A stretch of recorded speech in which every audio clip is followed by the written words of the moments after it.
Haha, 40, episode 40 here. And I want to start off with a little special occasion. As you know, I'm on the social media and I am an influencer. I looked up the definition, and an influencer is anyone that makes videos for, maybe it was like hundreds of people or something, but I'm going to put myself in that because I think I have 100 followers. So I'm an influencer. And I do have your ear. And I do impact what you think on the daily because you listen, you see my clips, you listen to my podcast, and I love you for that. So I am the ultimate influencer. But anyway, I was out the other day and I got so excited. One of my favorite accounts right now is called Influencers of the Wild, and it's on Instagram. And it's just a picture of people like doing stuff to be acknowledged, to get, it might, for example, influencer like, maybe a thought puts on a thong or something, or puts on a swimsuit and is in the ocean and just like, kind of trying to be sexy, and like somebody's taking a picture of them being sexy. And what Influence of the Wild would be is that the person, a third party would be taking a picture of the person taking a picture of the person being the thought, right? So my dream was to be like, man, I love this account right now, and I was like, I'm gonna try to do that. And dude, I had an opportunity, but I dropped the ball because I couldn't get, as far as my phone, it's crazy. Like if somebody like asked me to add their number or something, I'm just so slow and terrible. I'm just the worst.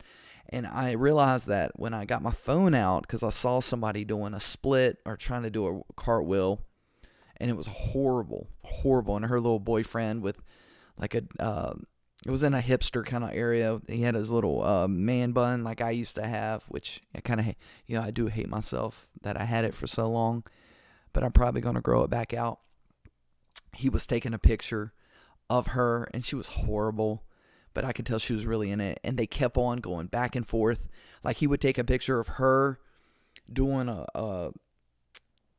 trying to do a handstand, and she would, of course, not do it because she was terrible. And she would come back and maybe do it kind of good and go check the phone, and he was just all into it because they probably just started dating and he wanted to impress her. And that was going down, and I recorded it. And initially, I thought I had it, but I didn't have the video on, and I was so upset. And then I got just the tail end. But anyway, I got enough footage, not good footage, but decent footage to do a submission. And I tried to submit it, but I didn't get picked, I don't think. But I was proud of it because it's actually a news site, and it's really kind of taken off where they're getting some really unique situations. Like people are just wilding out. This one guy was in a moving car on a highway, and he was in the trunk, and he was recording another car, and somebody had recorded that. And I was like, these submissions are another levels. And I kind of had a basic submission that I feel like would have worked, back in the day. But anyway, I got my submission, and I want to show it to you, my fans. It didn't get picked. I'm pretty sure it didn't, but I'm so proud that I was out and I was just trying to fight the good fight. I'm the influencer, and I could be on this one day, flexing off with my shirt off at the gym, maybe trying to, do a little something sexy, maybe put some oil on my body and sex it up. But this is my submission, and that's what I want to start. Episode 40. Good God, let's get it. Guys, I love you, man. Lonely Uncle 40.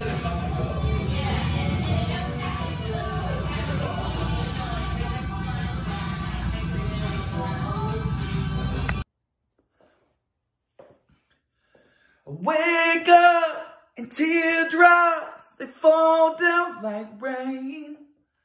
I put on the old song that we danced to, and then I head back to the track, 'cause not much has changed. Strange times, bro. Strange times. God, it's weird. I knew it was strange, man. I was thinking about this the other day. when I was younger, when I thought about the most beautiful place in the world, I thought about no other than the Toys R Us. Toys R Us was like, I mean, when you're a little kid, it's like aisles and aisles of toys. I mean, you don't even, I mean, there's toys that are incredible that I remember being like, I don't even know all the toys. So if I went to the Toys R Us, I'd go discover different toys. And it was, I just being a little dude, you know, you look back at it. You ever like, this is what it's like. You ever been grown and going back to like, I remember one time I was a grown man and I went to my elementary school and I looked around. I was like, man, this was so much bigger when I was back in the day as I remember it. And it's an absolute incredible experience. I remember just thinking that it was an old type building, probably built in the early 1900s, if then or whatever, and just huge, you know, ceilings, walking down and just thinking every classroom's so big. But then when I was growing, I walked in, I was like, this actually isn't that as big. So just thinking about when I used to think about, romanticize about the Toys R Us. Gosh, it was heaven. It was like the greatest place on earth, man. It was a beautiful place. And the other day I was walking by or driving by and it had been closed. They shut it down. They shut down my childhood heaven. And it made me think, number one, how's that possible? I mean, I know how it's possible. Because now you can just go online and click and get anything delivered to your house within minutes or in an hour or so. But it just made me think that anything can go at any time. Man, they got rid of heaven back in the day. Aisles and aisles of toys. All I wanted to do was go to Toys R Us. And I bet when I was smaller, I only went to Toys R Us maybe a handful of times. There really wasn't one near the house. But just the fact that it's closed, you know, it's closed down, it doesn't even make sense. So that's the time we live in, where they can just close it down. It really doesn't even make sense sometimes. So I'm still trying to process that. Another thing that kind of just wigged me out. The other day I was just out, you know, because I decided that I was going to try to be out as much as possible because I got this Rona going around, bro, and nobody wants to catch that, right? So I'm just going to be like, I'm going to go out and just kind of experience stuff until everything's locked down. And when things get locked down, I'm going to just chill and lay low. So I went out and I was getting some things, and of course the toilet paper was gone. And some people dookie a lot. I mean, we are dookieing people. We dookie, dude. That's all we do, it seems like. People were getting that paper. And there was none in the store. And it was the wildest thing. I saw one person, they had gallons and gallons and gallons of water. And I was thinking, you know, we got the Rona coming. Are we not going to have water?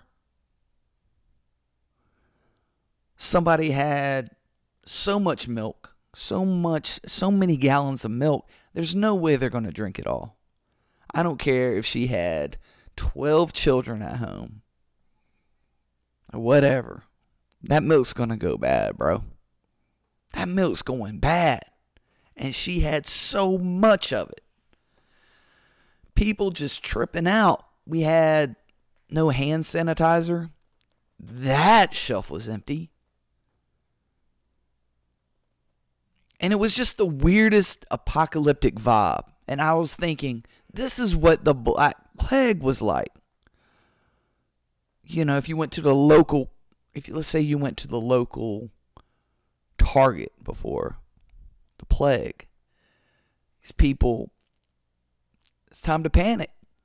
But they're panicking for no reason. How much? Because I look in their cart, all they have is toilet paper. So are you telling me there's a process, right? You eat a bunch of food, you digest it, and then you do it out. And then you use the toilet paper, right? But there was no food in the cart. So I'm thinking, have you already gotten your food? Or are you just here to get toilet paper? It's ridiculous. It was incredible. And it really just goes to show that when you're in a survival mode, you approach it a little bit different. You approach every minute, the day to day a little bit different. Just a little bit. And you begin to realize you're all for yourself. It's all about you. You got to survive.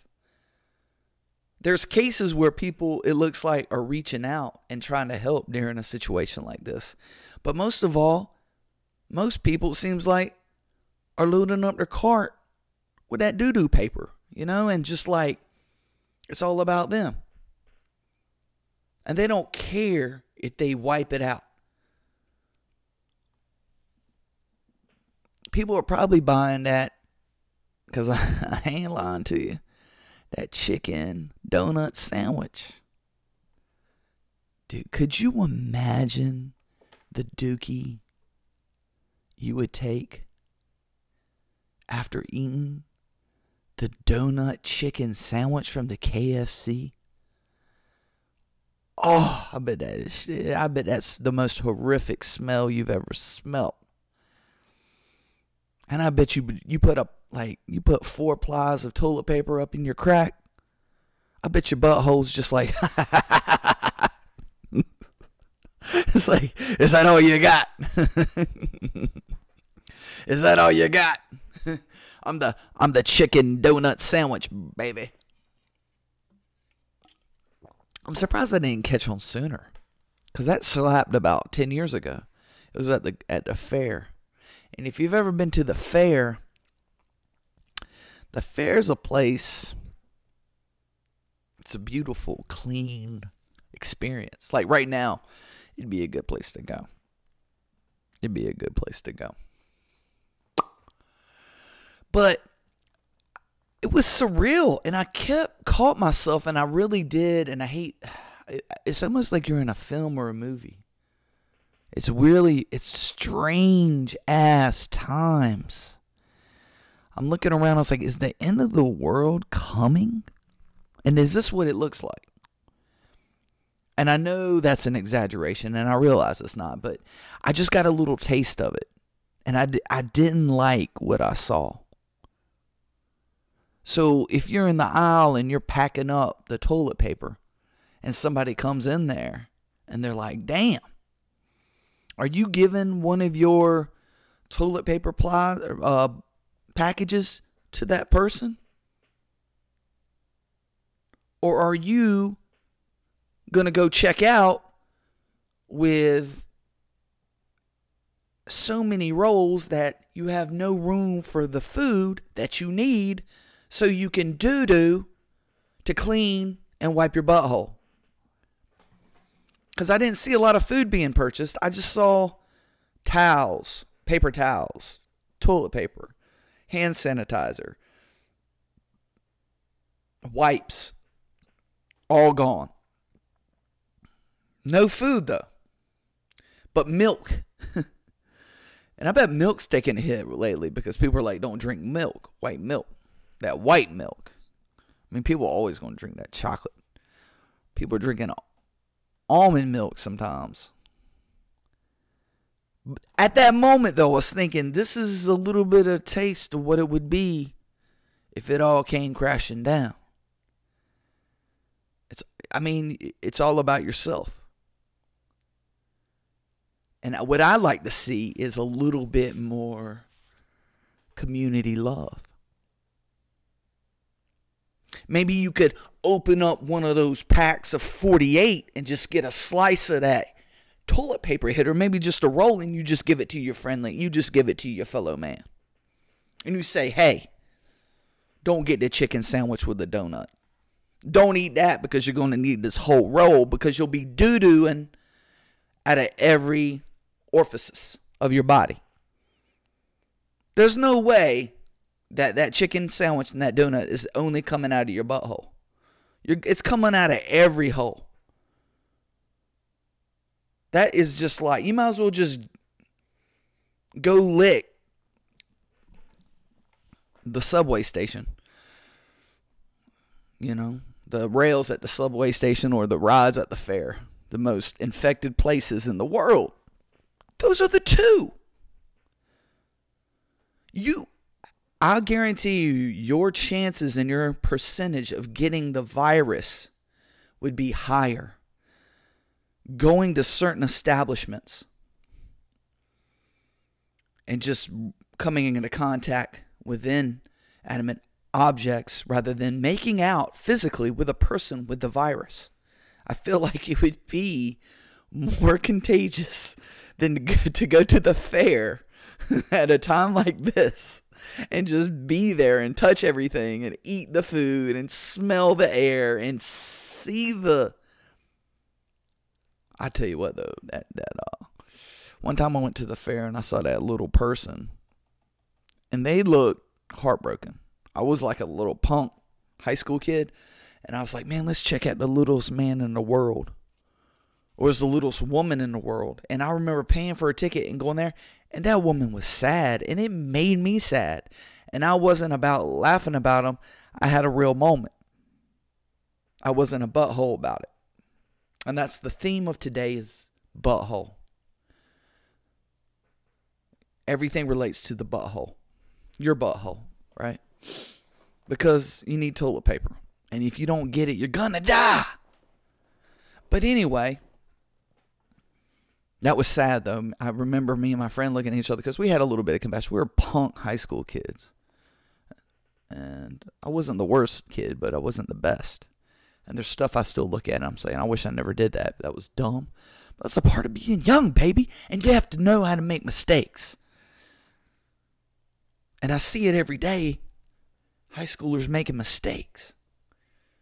But can they get back up? That's what I'm here for, baby. That's why I got that strap. That's why I got that strap, son. I got that strapadactyl. I'm the best at what I do. But going back, to the whole experience. Because this podcast is not linear. I start somewhere and I don't even ever usually finish what I started. And if I do, I don't like it. I just like going, pumping material. And this stuff is gold, son. So, I was at Target. And after all the freak out, this is what I originally was going to talk about. I remember being in the checkout line and I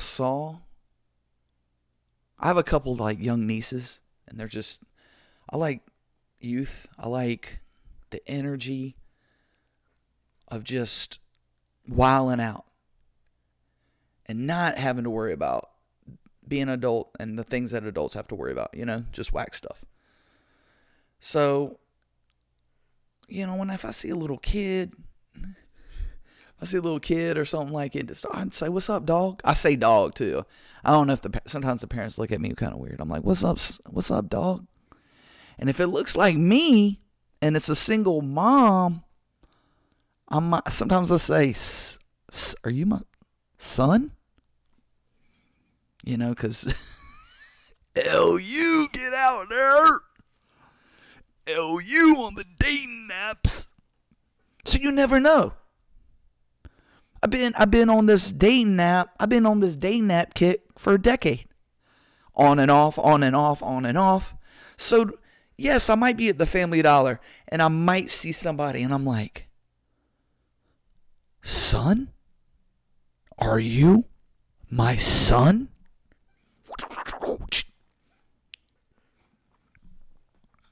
Because I got to be polite if it's my son.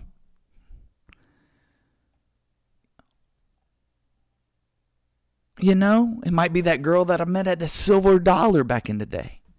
That Silver Dollar, props to it. It's up there on that. It was used on the Capitol Boulevards.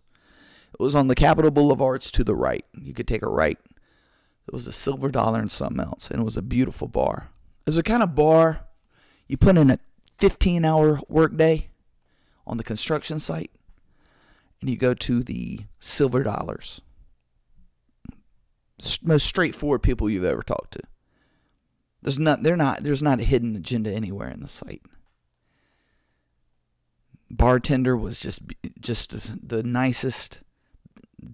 Seen some stuff. I think his name was Rick, and he was nice, just the nicest, just most genuine. Some of the most genuine people you've ever seen was at the Silver Dollar, and they seen some stuff in life. And this is there when I realized I wanted to go to college. I remember I went construction. I worked construction a while, and I went to the Silver Dollar, and I was like, I kind of want to go to college now. This type of life is not for me. I want to push a pencil. A guy that I worked with on the construction site always said that. He's like, you have an opportunity that I never had. You have the opportunity to push a pencil. And I never really registered what that meant until I spent that summer on the construction site, and it was suck. I was such a wuss. I'd like tap out like a couple hours in. I'd keep on working, but I was just the worst worker. But he said, keep pushing that pencil. But, you know, that might have been that woman I ran into a long time ago. So when I'm at the store, I'm like, are you my son? But little sidetrack. So I'm in line at the Target, and I see probably a girl about 7 or 8 years old, young, kind of just smiling, laughing, jumping around.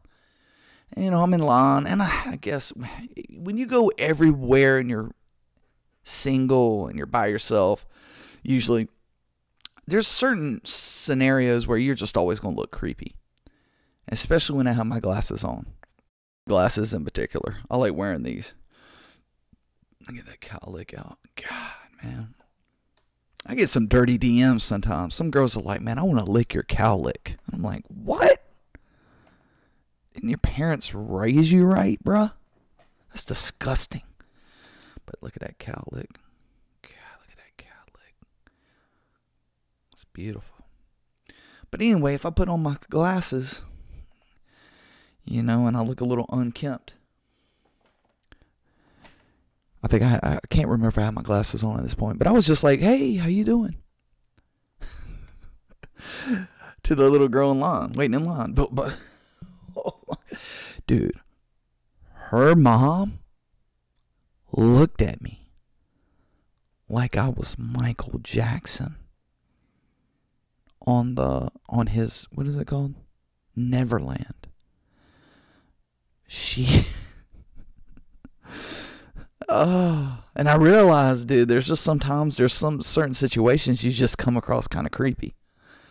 I mean, I didn't have ice cream or candy or anything. I just said, hey, how you doing? Just like I'll see like a kid and I'm like, what's up, dude? What's up, G? Especially little dudes. I'm like, what's up? And usually people are just kind of receptive, but man, she looked at me like, good gracious, this guy is a petty. And I was just being genuine. And then I realized in this day and time, just like when I started off with the reference to the Toys R Us, you just never can be too safe. You always got, and it's sad that the world just can't be forgiving. It's sad that your fellow man can't give you that roll, bro. That TP on your butthole, right? It's sad that they want it all for themselves because they want that extra softness on that sensitive area. So you just can't. It's just that sometimes the world comes across like that, and it makes me sad sometimes. And I understood, and I looked the other way. I waited patiently in line behind the person that got way too many gallons of milk. And they're all fat milk. It was all the fat one. Which is the one I just drink now when I want some milk. Because it's beautiful. It goes down real smooth. I don't like wearing those during the podcast. I just wear them out because I'm hip. Like a hipster. And I wear my skinny jeans. Bruh. When I go out and I got my skinny jeans on, you better dude, if I'm trying to squeeze in between tables and I got my skinny jeans on, you better make room. You better make room. Because I'm just saying, I don't fit in tight spaces, bro. I got definition to my body. So I'm just sliding through. Excuse me. Ooh, didn't mean to bump you. Ooh, knocked your drink over. Ooh, sorry about that. Ooh, you should have moved up a little bit more. Ooh. I got definition. So when I get those skinny jeans on, when I have those SJs on, you better just, you know, that little tingly feeling you got in the bottom of your belly, it's normal. When I got those SJs on, those skinny jeaners. Woo! I remember this one girl, she told me, she said something to the effect of, she was trying to get in her tight jeans. And she put baby powder on her thighs. So they would slip on because they were a little bit too tight. But if she got them on, you know, she was trying to look good. And she was looking good. And I remember one time she said, yeah, I knew I had to go on a diet because I put extra baby powder on my legs and they still didn't slide on. I'll never forget that stuff. It's funny what you never forget. And every time I see that person, I always think about that story. Man, this is what I was thinking about today too, man. I remember it was like 1993 or 94, and there was kind of a dude that was really popular in high school, and as it played out, this is the theme I love. Like, he was really popular. He dated like the upperclassmen, the really attractive, cool, hot girls, and people loved him. I mean, I even think he dated like a girl in college, and he was a sophomore, and she like was all about him. That's how cool he was, right? And I never forget. I'm a huge hip hop fan, so it was like right when Mariah Carey Fantasy came out. And Mariah Carey was just a fantastic singer, but I wouldn't listen to her music on the regular, right? But he came to me, and I'll never forget this conversation. And it was so brief, and I'll never forget it. But it defines my relationship with that dude. And I always think about it because I thought about it the other day. And he says, hey, yo, dude, have you heard the new Mariah Carey remix with the Old Dirty Bastard from Fantasy? You know, the one that starts, me and Mariah go back like baby a pacifier, old dirt dog, no liar, keep the fantasy hot like fire. Jump, jump! That song. And I remember I said, I hadn't heard it. I had not heard it at the time. It just came out. I guess it was played. That was when we listened to the radio a lot. And And I remember he's like, man, it's incredible. Because everything that Dirty touched was gold. His solo album is still one of my favorite albums of all time. And one of the top Wu projects. Snakes. Listen to Snakes by the ODB. And there's something about the RZA on the track. When the RZA has a verse. And I was thinking about this the other day too. If you're a feature on a hip hop album, you're at your best. Because when it's that's how Wu-Tang was, and that's what I love about Wu-Tang so much, is the fact that they're features on other people's album. Like, nobody was better than Method Man on the GZA's album. Nobody was better than GZA on Ray's album. It was the feature, because you got all of one guy, and that was his project, and he was in the middle of it. But then you get that verse from the GZA, and you're just like, jeez, good God. Or the expected deck might come in, and you're just like, where did this come from? I didn't expect this, but you knew that it was going to be that because that's what the Wu did. So in this case,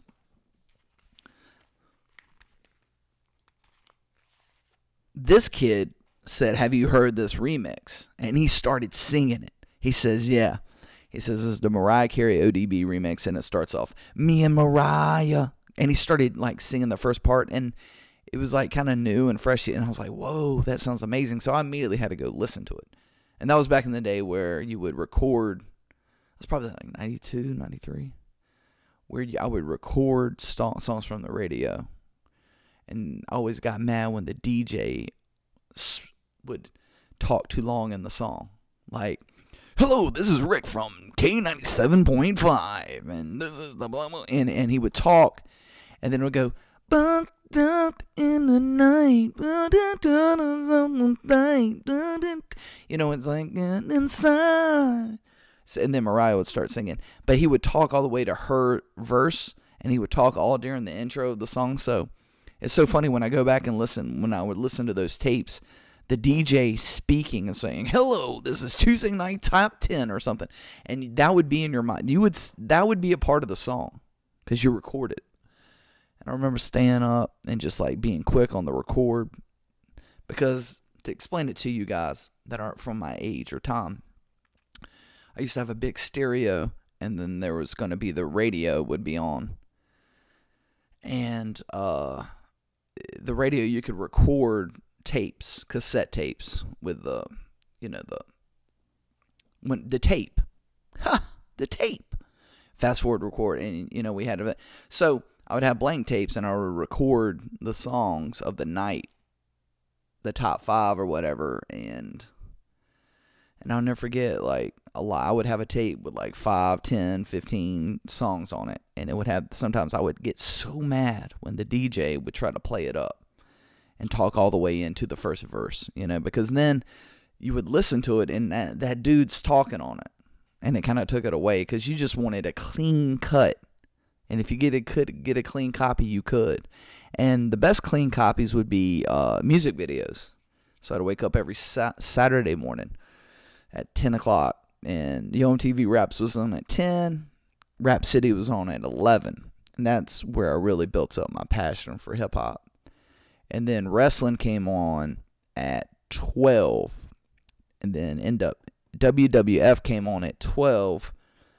And then NWA came on at 1. So my Saturday would be, I wouldn't even have to get up that early. AWA was on at 9. So I would watch that back to back to back to back to back to back, And I remember we're trying to record hip-hop songs on the TV. And I like that better, because they weren't talking to the song. They would just like, this is the video, Naughty by Nature, everything's going to be all right. And then they would just, they'd start from the beginning, and I would record it. But the audio was terrible, because it was a recording of a speaker. And I would have a mini recorder, and I put it up to the television, and I would record it. But that's how I got a lot of my music, and that's how I listen to a lot of my music. because CDs, I was very selective because it's CDs would be, anywhere from $12 to $15, and I wanted all the hip hop, and I had to choose. So sometimes I would or I was buying tapes, because there was a time there, I would say around middle school, that I started buying CDs. My first CD was the Cocktail soundtrack, the one that had the Beach Boys song on it. Aruba, Jamaica, ooh, I wanna take you to Bermuda, Bahama, come on, pretty mama, there you go, take a bit, I want you, take you down to Kokomo. We'll get there faster if we take it slow, slow. And that's where we wanna go. Whoa. Way down to Kokomo. That was a good first CD soundtrack. That soundtrack. But CDs were coming out, so I'd buy those hip hop hitters, the good ones, and I'd save. I'd spend my birthday getting 2 or 3 CDs. And I'd listen to them. Study them. I'd study them. Because that's what I do and learn. It was like reading a book. You can't say listening to The Low End Theory is not like reading War and Peace. You can't say that. But going back to the story... This is like Inception. I realize my podcast is like Inception. That kid told me about that remix. And I thought about that song the other day, and the first time I heard it, and the first time I heard it, this is what I was telling myself. The first time I really heard that song was his rendition of the song, which was kind of terrible, but I got the gist, and I was like, okay, if ODB is sitting there and he's saying the fantasy's hot like fire, it's going to be fire, it's going to be fire. So he was setting it up, so when I listened to it, it was everything I could even imagine. So it's pretty dope. But and then I heard it, and it was just like everything, even more. And every time I listened to that song, I was like, so good. That SWV remix with the Wu-Tang Clan's fire too. That was in the early 90s. Kaboom! Guess who stepped in the room? To Cal, coming from that Charlotte now. SSWWV. But those are beautiful times. And that kid ended up being... He was so popular. And this is the case probably in every school. Something happened. And he fell on some really hard times. It's funny like that in life sometimes, And he was really struggling. So, you can never be too certain, You can really know. You can never be too certain. But, God, how awesome is it right now that... Now Mexico, we were putting on the wall to keep Mexico out, and now Mexico is kind of like, man, we don't even, we want to keep Americans out of the country. I love that, dude. I love that so much, because you know what it reminds me of? The fact they came out and said, we're glad that you built that wall, because first, we said we were going to build that wall and that they were going to pay for it. And it was just, and I guess the wall's being built. I don't know. I saw, whatever. Doesn't matter, because we were putting up the wall. Now they want the wall, because guess what? They don't want us infecting them with the Rona. And it's amazing. You know what that reminds me of? Because let's just say it. When we feel like we'll build a wall, okay, when we came out and we built a wall, Mexico's just like, you know what? We don't, whatever, dude. F you, dude.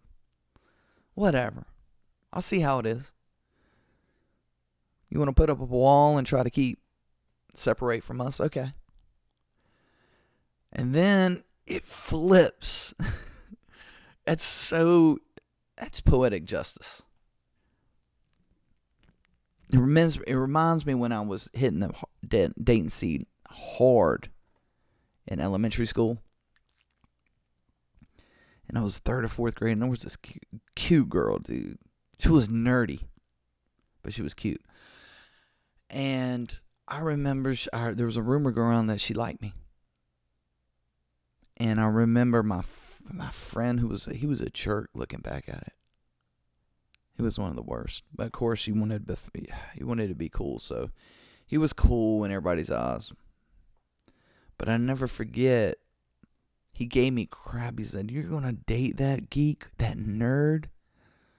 Oh man, I'd lose all. Made fun of me. Probably called me doo-doo pants, a butthole. Probably called me a butthole, because that's what this what's it called? It's gonna be called episode, something like that. Now, maybe not that crude, butthole.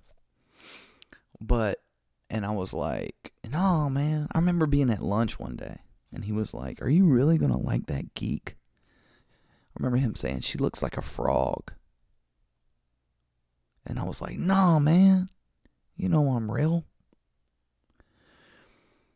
Sure enough, turned her down. Fast forward a couple weeks later, she likes my friend. And me thinking he's a true player and a good person, I was like, of course he's going to make fun of her and reject her. Nah. He went out with her. They went steady. And going steady in elementary school is how all relationships should be. I will fight to the end. The elementary school relationships are the best kind of relationships, because you don't even really hang out with them. How beautiful is that relationship? Because it starts getting complicated when you have to spend time and you have to live with a person when you get in a relationship with them. Right? So he says yes, and they end up going out. And I was like, what? He totally played me. He liked her. He saw something. He saw what I originally saw in her, but I let other people's opinion and his acceptance of me as a person. I mean, I know what we're talking about in elementary school, but God, there was some great, those relationships were not complicated. Everybody knew that was your girl, and you sat at different seats. Dude, you could be... Elementary school relationships rock, dude. They were so good. I missed them, dude. Things were so transparent, man. They were so clear. You were going out with her. That was it, man. You didn't have to hang out with her in the afternoon. You didn't have to fix dinner and worry about that. You didn't have to pay bills. You didn't have to spend any quality time with them. You just went out with them. You might, at the most, sit beside their table at lunch, but you would never sit at their table, you know? And it was you just got along. Now, it might not last a day. It might last a couple weeks. But, man, it was beautiful. Elementary school relationships were awesome. All the way to early middle school, it was like that. But then you had to start hanging out with them. And that's when everything got complicated. You know? But I remember my friend said, "Yeah, I'm going out with her." I was like, dang. What happened here? I thought she was a nerd. I thought she looked like a frog. I thought she was a geek. And then I realized that they were having some trouble, some problems. And, because even in elementary school, I think maybe he didn't acknowledge her one day or something, or she didn't acknowledge him, or something happened. So they broke up. And I was like, man, I was going to be that dude because I was kind of mad at my friend, but I also found true love with her. And I loved her from the beginning. And some people are like, love is strong in elementary school. No, it's not. You're in love. And I was in love with this girl. And I remember I got another friend to tell her that I liked her, even though it was sloppy seconds. And I'm pretty sure that was thrown around because in elementary school, if you dated your homeboy, this girl, it was sloppy seconds. And I learned the hard way not to do this. But I didn't care about the sloppy seconds because I was intrigued and I really liked this girl. So I remember I asked her out. And she said no. Don't want you. And that's Mexico, baby.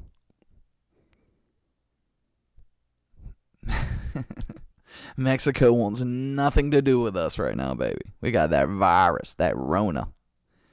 And that's beautiful. And I look back at that, and did it hurt at the time? Yes. Did I feel it? Yes.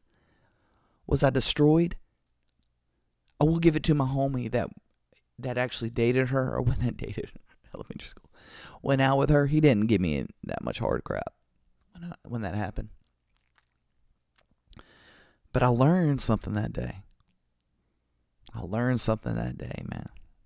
You can't base your likes on perception of the outside world. You just have to follow your heart and get it done, man. And that's exactly what life's about. And that's why we need to extend ourselves. That's why we need to help one another out. If you just straight up got all the toilet paper and your friend is in the stall beside you, said, hey, yo, man, you got some slices you can spare? Dude, you grab that TP and you put it under the stall so your homie can have it. And they can wipe their duty. That's what it is. And that's the America I want to live in. And you got to be loving and accepting. And I passed judgment way too early. And elementary school is the best relationships. It doesn't get complicated. It's just surface, dude. And it's wonderful. You see your girl from a distance, that's your girl. And she gives you butterflies. You see her on the recess. You see her at recess. You might rap to her. You might talk to her. But the conversation is not going to get awkward. You're not going to get tired of the person and want to break up. You just see them just enough and talk to them just enough to appreciate them and to see the beauty. And that's what's beautiful. So be good out there, because we need to have each other's back. And stay safe. One love.